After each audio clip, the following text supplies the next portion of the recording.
வணக்கம். இன்றைய நம்ம ஆழமான அலசலுக்கு உங்களை வரவேற்கிறோம். இன்னைக்கு தென்கட்சி கோ சுவாமிநாதன் அவர்களுடைய சில சிந்தனையை தூண்டுற கதைகளை கொஞ்சம் விரிவா பார்க்கலான் இருக்கோம். ஆமா, இந்த கதைகள்லாம் பாத்தீங்கன்னா கேட்கறதுக்கு ரொம்ப எளிமையா இருக்கும். ஆனா அதுக்குள்ள வாழ்க்கைக்கு தேவையான முக்கியமான பாடங்கள், சில ஆச்சரியமான பார்வைகள்லாம் இருக்கு. நிச்சயமா அதோட சாராம்சத்தை நாம இன்னைக்கு பிரிச்சு பார்க்க போறோம் உங்களுக்காக. சரி, நாம இந்த கதைகள்ல ஒளிஞ்சிருக்கிற அந்த நடைமுறை ஞானத்தை உங்க கூட சேர்ந்து கொஞ்சம் அலசலாம். அருமை. அப்ப முதல்ல மன உறுதி அப்புறம் வெற்றிக்கான பார்வை இத பத்தி பேசுவோம். நாம ஏதாவது செய்ய ஆரம்பிக்கும் போது இது நாம முடியுமா இல்ல ஜெயிப்போமா அப்படின்னு ஒரு சின்ன தயக்கம் வர்றது சகஜம்தானே. ஆமா, எல்லாருக்கும் வரும். இதுக்கு ஜப்பானிய தளபதி நுபுனாகா ஓட கதை ஒரு நல்ல உதாரணம். பாருங்க, ரொம்ப குறைஞ்ச படை வீரர்கள், ஆனா எதிரி படை பல்லாயிரம் பேர். நிச்சயமா. அப்போ நுபுனாகா என்ன செஞ்சாரு? அவர் செஞ்சது ரொம்ப ஒரு தந்திரமான வேலை. போருக்கு போறதுக்கு முன்னாடி ஒரு கோவில்ல சாமி கும்பிட்டு வெளியே வீரர்கள் கிட்ட ஒரு தங்க நாணயத்தை காட்டுறாரு. சரி, இத சுண்டி விடுறேன், தலை விழுந்தா நமக்கு வெற்றி, பூ விழுந்தா தோல்வி, விதி என்ன சொல்லுதுன்னு பாப்போம் அப்படின்னு சொல்றாரு. சுண்டி விட்டாரா? என்ன விழுந்துச்சு? சுண்டி விட்டதும் தலை விழுது. அவ்வளவுதான். வீரர்கள் பயங்கர உற்சாகமாகி நம்பிக்கையோட போருக்கு போய் ஜெயிக்கிறாங்க. அப்ப அந்த நாணயம் தான் காரணமா இல்ல வேற ஏதாச்சும்? அங்கதான் விஷயமே இருக்கு. அந்த நாணயத்தோட 2 பக்கமும் தலையத்தான் அச்சிட்டு இருந்தானா நுபுனாகா. அப்படியா? ஆமா, அவருக்கு தெரிஞ்சிருக்கு வீரர்களுக்கு தேவை தெய்வ சித்தம் இல்ல, அவங்களோட மன உறுதி, அசைக்க முடியாத நம்பிக்கை, அதான் முக்கியம்னு. ஹோஹோ, இது ஒரு சைக்கலாஜிக்கல் மூவ். அதேதான், ஒரு உளவியல் உத்தி. இது என்ன காட்டுதுன்னா, பல சமயம் நம்ம வெற்றி தோல்விங்கிறது சூழ்நிலையை விட நம்ம மனநிலையை பொறுத்து தான் இருக்கு. மனசுல ஊசலாட்டம் இல்லாம உறுதியா ஒரு விஷயத்தை அணுகுனா வெற்றி நிச்சயம்னு சொல்லலாம். திருவள்ளுவர் கூட சொல்லியிருக்காரே, எண்ணி துணிக கர்மம். ஆமா, துணிந்த பின் எண்ணுவோம் என்பது இழுக்கு. நீங்களே யோசிச்சு பாருங்க, ஒரு பெரிய சவால் வரும்போது அந்த ஆரம்ப தயக்கத்தை எப்படி நம்பிக்கையா மாத்துறீங்கன்னு. ரொம்ப சரி. மனச மாத்துனா விதிய மாத்தலாங்கிற மாதிரி. இதே போல இன்னொரு சின்ன கதை. பரீட்சை ரிசல்ட்டுக்காக ஒரு பையன் காசு சுண்டி பாக்குறான்.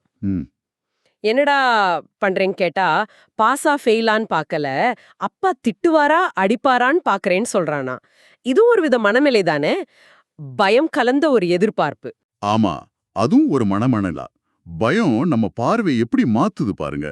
சரி, இப்போ இதுலேருந்து அடுத்த கட்டமா தலைமைத்துவம், நிர்வாகம், அப்புறம் இந்த ஒப்பீட்டு பார்வை, இது எப்படிலாம் வேலை செய்யுதுன்னு பார்க்கலாம். இதுக்கெல்லாம் தொடர்பு இருக்கு. ஆமா, அதுலயும் அந்த ராஜா கதை. ஒரு மரக்கால் நெல்ல குடுத்துட்டு ஒரு மரக்கால் அரிசி கேக்குறது நடைமுறையில ரொம்ப கஷ்டம் இல்லையா? ரொம்ப கஷ்டம். மக்கள் மனசுக்குள்ள திட்டிருப்பாங்க கண்டிப்பா. ஆனா காலப்போக்குல அவரோட பெய்ய ஆட்சிக்கு வரான். அவன் என்ன பண்றான்? ஒரு மரக்கால் உம்மிய குடுத்துட்டு ஒரு மரக்கால் அரிசிய கேக்குறான். அட கொடுமையே. ஆனா என்னாச்சு தெரியுமா? மக்கள் புது ராஜாவை திட்டுறதை விட்டுட்டு, ஐயையோ, எங்க அப்பா ராஜா எவ்வளவோ பரவாயில்ல, அவர் நெல்ல கொடுத்து அரிசி கேட்டாரு, இவன் பாரு உமிய கொடுத்து அரிசி கேட்கறானே அப்படின்னு பழைய ராஜாவை புகழ ஆரம்பிச்சிட்டாங்களாம். என்ன சொல்றீங்க? ஆமா, இது என்ன காட்டுதுன்னா, நம்ம திருப்தி அதிருப்தி எல்லாமே நாம எதோட ஒப்பிடுறோங்கிறத பொறுத்து தான் இருக்கு.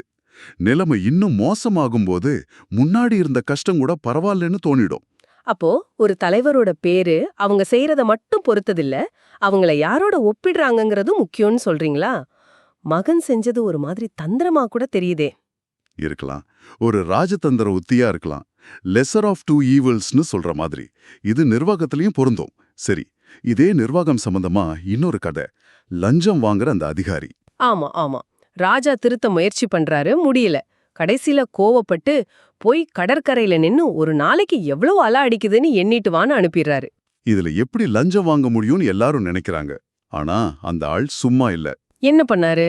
கடற்கரைக்கு போய் மீன் பிடிக்க வர்ற மீனவர்களை கூப்பிட்டு, கவர்மெண்ட் ஆர்டர், டெய்லி எவ்வளோ அலை அடிக்குதுன்னு எங்கிட்ட கணக்கு சொல்லணும், இல்லைன்னா மீன் பிடிக்க முடியாது அப்படின்னு மிரட்டுறாரு. அடப்பாவீங்களா. பாவம் அந்த மீனவர்கள். அவங்களுக்கு எப்படி அலை என்ன தெரியும்? பயந்து போய் தினமும் அந்த அதிகாரிக்கு கொஞ்சம் காசை லஞ்சமா கொடுத்துட்டு மீன் பிடிக்க போறாங்களாம். நம்பவே முடியல. அதாவது நேர்மை இல்லாதவங்க எந்த சூழ்நிலையிலும் வழி கண்டுபிடிச்சிருவாங்க போல. உண்மைதான். இது தனிநபர் சார்ந்த பிரச்சனை. ஆனா அமைப்புல இருக்கிற ஓட்டையால எப்படி நஷ்டம் வரும்னு காட்டுறதுக்கு இன்னொரு கதை இருக்கு. புருஷ்யா மன்னர் ஃப்ரெட்ரிக் கதை. சொல்லுங்க. அவர் தளபதி கிட்ட, நான் வரி போடுறேன், ஆனா கருவூலத்துக்கு பணம் முழுசா சேர மாட்டேனுதே, ஏன் அப்படின்னு கேக்குறாரு. அதுக்கு தளபதி நேரடியா பதில் சொல்லாம ஒரு பெரிய பனிக்கட்டி துண்டை கொண்டாந்து அரசர் கையில கொடுத்துட்டு கொஞ்ச நேரம் கழிச்சு திரும்ப வாங்குறாரு. அப்போ அந்த பனிக்கட்டி உருகி சின்னதா இருக்கும்ல? அதேதான் தளபதி சொல்றாரு, மன்னா இந்த கட்டி உங்க கைக்கு வர்றதுக்குள்ள எப்படி கரைஞ்சு குறைஞ்சு போச்சோ அது மாதிரி தான் நீங்க போடுற வரியும் பல இடங்களை தாண்டி கருவூலத்துக்கு வர்றதுக்குள்ள குறைஞ்சு போகுதுன்னு சொல்றாரு. ஆஹா, எவ்வளவு அருமையான விளக்கம்! நிர்வாகத்துல இடைத்தரகர்கள், தாமதம், இதனால வர்ற இழப்ப அழகா சொல்லிட்டாரு. ஆமா, சில சமயம் பிரச்சனை ஆள்கிட்ட இருக்காது, சிஸ்டம்ல இருக்கும். சரி, அடுத்ததா அறிவு, அறியாமை, அனுபவம். இது ரொம்ப முக்கியமான பகுதி. ஆமா, ரஷ்ய சிந்தனையாளர் ஓஸ்பென்ஸ்கி குருஷீஃப்ங்கிற பெரியவரை பார்க்க போறாரு. குருஷீஃப் அவர்கிட்ட உங்களுக்கு என்னெல்லாம் தெரியும், என்னெல்லாம் தெரியாதுன்னு ஒரு லிஸ்ட் போடுங்கன்னு சொல்றாரு. ஓஸ்மன்ஸ்கி மாதிரி ஒரு அறிவாளிக்கு இது சுலபமா இருக்குன்னு தோணும். ஆனா அவர் எழுத ஆரம்பிச்சதும் அவருக்கே அதிர்ச்சி. ஏன்? அவர் தனக்கு தெரியும்னு நினைச்ச பல விஷயம் உண்மையில முழுசா தெரியலன்னு உணர்றாரு. உதாரணமா கிறிஸ்துவ மதம்னு எழுதுறாரு. ஆனா பைபிளை முழுசா படிச்சிருக்காரா? அதோட ஆழம் தெரியுமா? இல்ல. மருத்துவம்னு எழுதுறாரு. ஆனா ஃபர்ஸ்ட் எய்ட் கூட தெரியாது. இப்படி யோசிக்க யோசிக்க கடைசில ஒண்ணுமே தெரியலன்ற நிலைமைக்கு வந்துட்டாரா? கிட்டத்தட்ட அப்படிதான். இதுதான் உண்மையான அறிவோட முதல் படின்னு குருஷீப் சொல்றாரு. நம்ம அறியாமையே நாம எப்ப உணர்றோமோ அப்பதான் கத்துக்க ஆரம்பிக்கிறோம். நமக்கு எல்லாம் தெரியும்னு ஒரு மாயம் இருக்கும். ஆனா இது உண்மையிலே எனக்கு தெரியுமான்னு ஆழமா கேட்டாதான் நம்ம எல்லை தெரியும். வெறும் வார்த்தைகளும் தகவல்களும் அறிவில்லைன்னு சொல்றீங்க. அதேதான். அந்த அனுபவத்துக்கு பிறகு ஓஸ்பென்ஸ்கி எழுதுறதே நிறுத்திட்டாருன்னு சொல்லுவாங்க. நீங்க எப்போவாச்சும் உங்களுக்கு எது தெரியும் எது தெரியாதுன்னு இப்படி ஒரு சுய பரிசோதனை செஞ்சிருக்கீங்களா? நிச்சயம் செய்யணும். நம்ம தகவல் சேகரிக்கிறோமா இல்ல அறிவை வளர்த்துக்கிறோமாங்கிறது முக்கியம். சரி, இந்த அனுபவ அறிவோட முக்கியத்துவத்தை சொல்ற இன்னொரு கதை. பிறவி பார்வையற்ற பெரியவர் கதை. ஆமா, மத்தவங்க எல்லாரும் வெளிச்சம்னு ஒன்னு இருக்குன்னு சொல்றாங்க. ஆனா அவரால நம்ப முடியல. ஏன்னா அவரோட புலன்களால அதை உணர முடியல. ஆமா, சூரியன் சந்திரன் பத்தி சொன்னா அவர் கேக்குறாரு, சரி அந்த வெளிச்சத்தை தொட முடியுமா? வாசம் எப்படி இருக்கும்? சுவைக்க முடியுமா? சத்தம் என்ன அப்படின்னு தர்க்கம் பண்ணி புரிய வைக்க முடியல. புத்தர் கூட வாதம் பண்ணல. அதுதான் முக்கியம். புத்தர் அவரை ஒரு நல்ல டாக்டர் கிட்ட அனுப்புறாரு. வைத்தியம் பார்த்து அவருக்கு பார்வை கிடைக்குது. இப்ப அவரால வெளிச்சத்தை பார்க்க முடியுது. உடனே புத்தர் கிட்ட ஓடி வந்து, ஆமா சாமி நீங்க சொன்னது உண்மைதான், வெளிச்சம்னு ஒன்னு இருக்குன்னு ஒத்துக்கிறாரு. இது என்ன சொல்லுது? சில உண்மைகளை நிரூபிக்கிறதுக்கு தர்க்கத்தை விட நேரடி அனுபவம் தான் சிறந்த ஆதாரம் சொல்லுது. எல்லாத்தையும் பேசி புரிய வைக்க முடியாது. சிலதுக்கு அனுபவம் தான் ஒரே வழி. புத்தர் சொன்ன மாதிரி சில பிரச்சனைக்கு தத்துவ ஞானி தேவையில்ல, நேரடி தீர்வு தான் தேவைன்னு. இங்க அது மருத்துவர். மிகச்சரி. இப்போ அடுத்த பகுதிக்கு போலாம். நாம செய்யற தொழில், அதுல கிடைக்கிற மனநிறைவு, அப்புறம் மனிதநேயம். இதுக்கு அந்த சிற்பி கதை நல்ல உதாரணம். ஆமா, ஒரு சிற்பி தன்னோட வேலையில திருப்தி இல்லாம இருக்கான். வெயில்ல கஷ்டப்படுறத பார்த்து சூரியன் தான் பலசாலின்னு நினைச்சு சூரியனை மாற ஆசைப்படுறான். சரி. சூரியனை மாறினதும் மேகம் வந்து மறைக்குது. அப்போ மேகம்தான் பெருசுன்னு மேகமா மாற ஆசைப்படுறான். அப்புறம் மேகமா மாறினா காத்து வந்து அடிச்சிட்டு போகுது. சரி, காத்து தான் பலம்னு காற்றா மாற ஆசைப்படுறான். ஆனா காத்து மலையை அசைக்க முடியல. ஓ, மலைதான் கெத்துன்னு மலையா மாற ஆசைப்படுறான். கடைசியா மலையா நிக்கிறான். அப்போ ஒரு நாள் இன்னொரு சிற்பி வந்து உளியால அந்த மலையவே உடைச்சி எடுக்கிறான். அப்போதான் அவனுக்கு புரியுது, எல்லாரையும் விட சக்தி வாய்ந்தது சிற்பியோட உளிதான்னு. திரும்பவும் சிற்பியாகவே மாறிடுறான். இந்த கதை என்ன சொல்ல வருது? நாம பல சமயம் நம்ம கிட்ட இருக்கிற திறமைய பலத்தை உணராம அடுத்தவங்கள பார்த்து ஏங்குறோம். அவங்க மாதிரி ஆகணும்னு நினைக்கிறோம். ஆனா நாம இருக்கிறது தான் நம்மளோட உண்மையான பலம், திருப்தி. ஆமா, ஒவ்வொரு தொழிலுக்கும் ஒரு மதிப்பு இருக்கு. கண்டிப்பா. நாம இருக்கிற இடத்துல இருந்து உழைச்சு உயரணுமே தவிர இல்லாத ஒன்ன தேடி ஓடக்கூடாது. நமக்கிட்ட இருக்கிறத சிறப்பா செய்யணும். இதுக்கு கலைவாணர் என்.எஸ். கிருஷ்ணன் அவரோட வாழ்க்கை சம்பவங்கள் நல்ல எடுத்துக்காட்டு. எவ்ளோ பெரிய மனிதநேயம் பாருங்க. தியேட்டர் வாசல்ல இருக்கிற பிச்சைக்காரங்க கூட அவ்ளோ அன்பா பேசுவாராம். ஆமா, சில்லறை இல்லனா கூட ஆள் அனுப்பி பணம் எடுத்து வர சொல்லி கொடுப்பாராம். அது வெறும் கடமை இல்ல, உண்மையான அக்கறை. அதே போல அந்த கடம் வாசிச்ச வித்வான் கதா.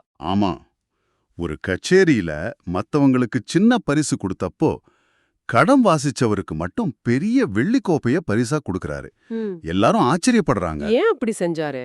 அவர் சொன்னாராம், மிருதங்கம் வயலின்லாம் சுலபமா எடுத்துட்டு வரலாம்.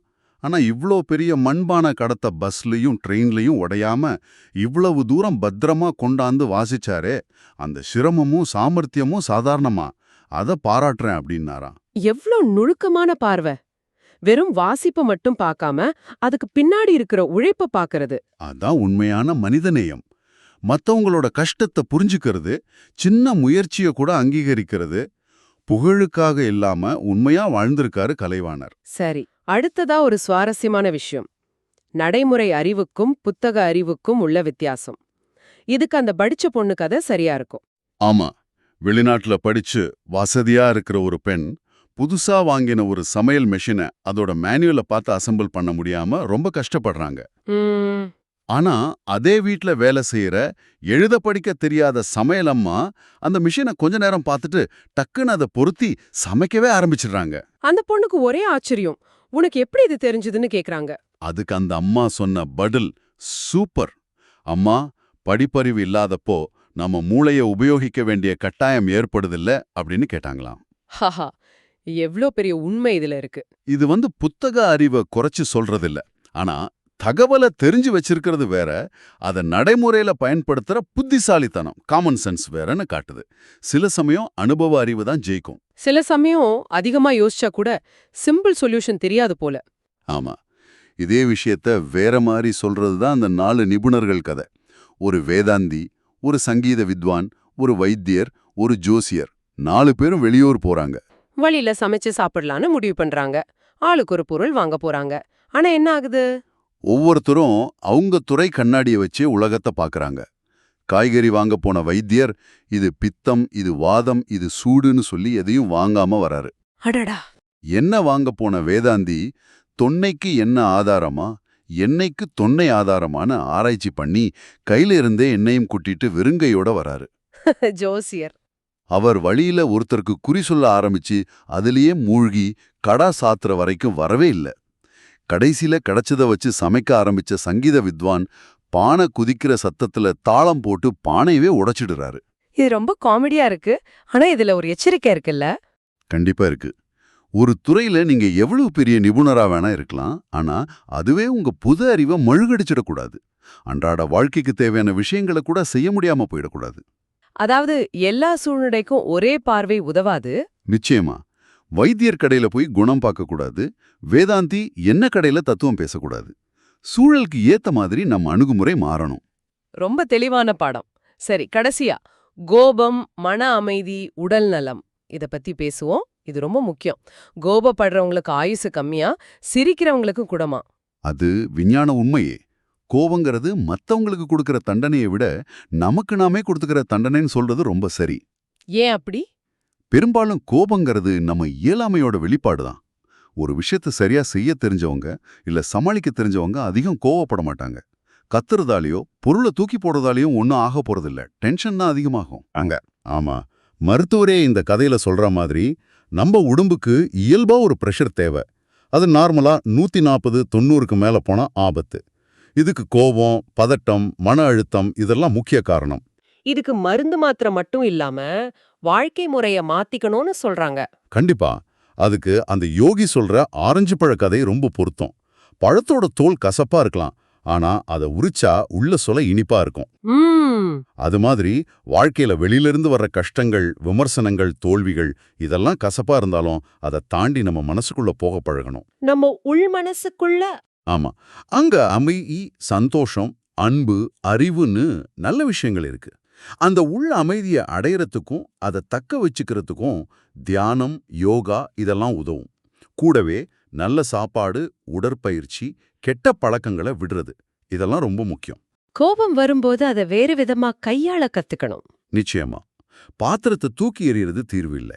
சரி, ஆக மொத்தம் தெங்கச்சி கோ சுவாமிநாதனோட இந்த கதைகள் இன்னைக்கு நம்மள நிறைய விஷயங்களை பத்தி யோசிக்க வச்சிருக்கு. ஆமா, மன உறுதி, தலைமை பண்பு, அறிவு அறியாமை, செய்யற தொழில்ல திருப்தி, மனித நேயம், நடைமுறை அறிவு, கோபத்தை கட்டுப்படுத்துறதுன்னு பல கோணங்கள்ல பார்த்தோம். ஆமா, இந்த எளிய கதைகள்ல எவ்வளவு ஆழமான வாழ்க்கை உண்மைகள் இருக்கு பாருங்க.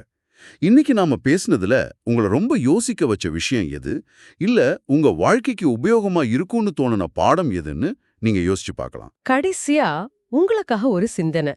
புத்தர் சொன்ன கதையில ஆத்த கடக்க உதவின படக இது நமக்கு உதவிச்சேன்னு தலையிலேயே தூக்கிட்டு போனாங்களாம் பண்டிதர்கள். ம்.